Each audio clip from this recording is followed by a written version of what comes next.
Welcome back to Anatomy and Physiology on Catalyst University. My name is Kevin Tokoff. Please make sure to like this video and subscribe to my channel for future videos and notifications. In this video, we're going to talk about the anatomy and the function of the nasolacrimal apparatus. And that's a fancy way of saying we're going to talk about tears, we're going to talk about what they're for, how they're produced, and how they're drained. Now, every human being on the face of the earth at some point has cried. We all do it. We all have done it. Even the Prince of all Saiyans has cried at some point in his life. The only human being that hasn't cried is, of course, Chuck Norris. He's the only man alive that can make onions cry. But assuming that you're not Chuck Norris, assuming that you're any other regular human being, I don't care how tough of a guy you are, you've cried. And there's a lot of stimulus for tear production. Sadness, joy, overwhelming emotion, irritation of the eye, and of course, onions. So first of all, what is the purpose of the tears? The purpose of tears is to coat the surface of the eyeball and protect it. So if for whatever reason you didn't have tears on the surface of your eyeball, then your cornea is going to be more susceptible to physical damage. And we can't have physical damage of the cornea. So you keep the tears on there to lubricate it, which help protect it from physical damage. But there's another purpose of the tears, and it has to do with bacteria. So bacteria, if you don't kill them and don't control the growth of bacteria, you can end up with overgrowth. So suppose you had a situation where you didn't have any tears on your eyeball. It'd be, first of all, really itchy, that's for sure, but you'd have a lot of bacterial growth on your eye, and they might even penetrate deeper into the eye socket. The reason tears prevent this from happening is because tears contain antimicrobial substances.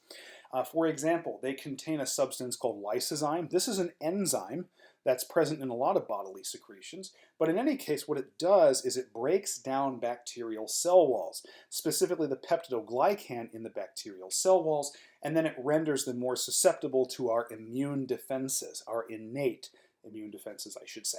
One of the other major antimicrobial properties of tears is that they are salty.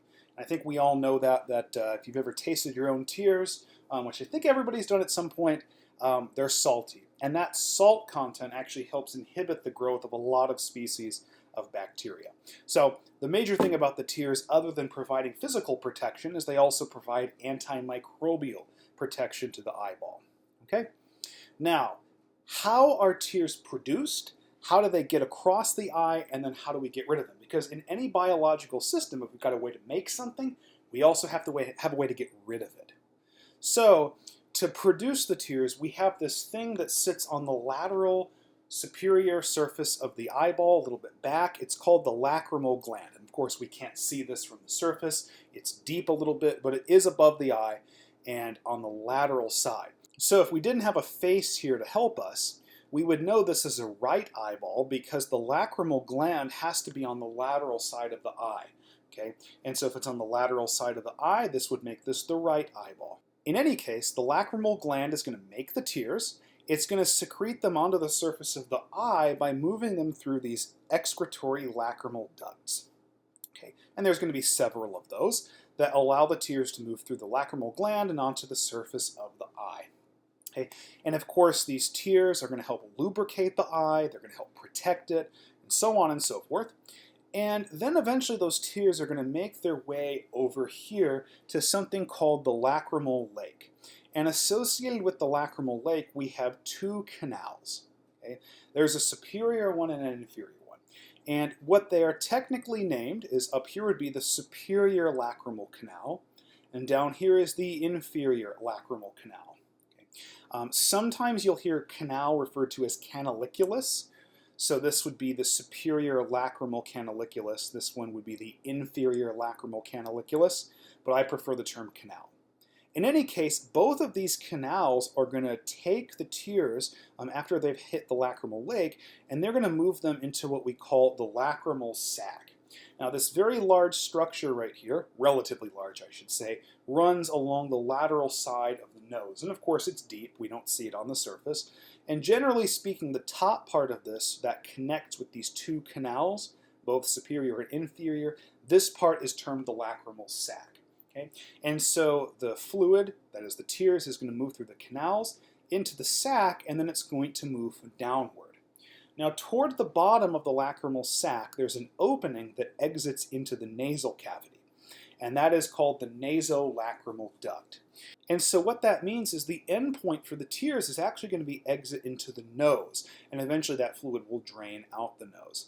So if you've ever been crying to a significant extent and you notice that your nose starts running, the reason for that is because during that cry, the lacrimal gland is producing a lot of tears. And so those tears have to go somewhere, and the way they exit is out the nose, and that causes your nose to actually run.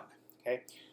Now, just to give you a very bizarre clinical application of this, I think we've all at least heard of or seen, somebody actually takes a sip of a drink, somebody makes a joke that's hysterically funny, the person starts laughing, but they got a drink in their mouth, and then the drink comes out their nose. I think we've all seen that before.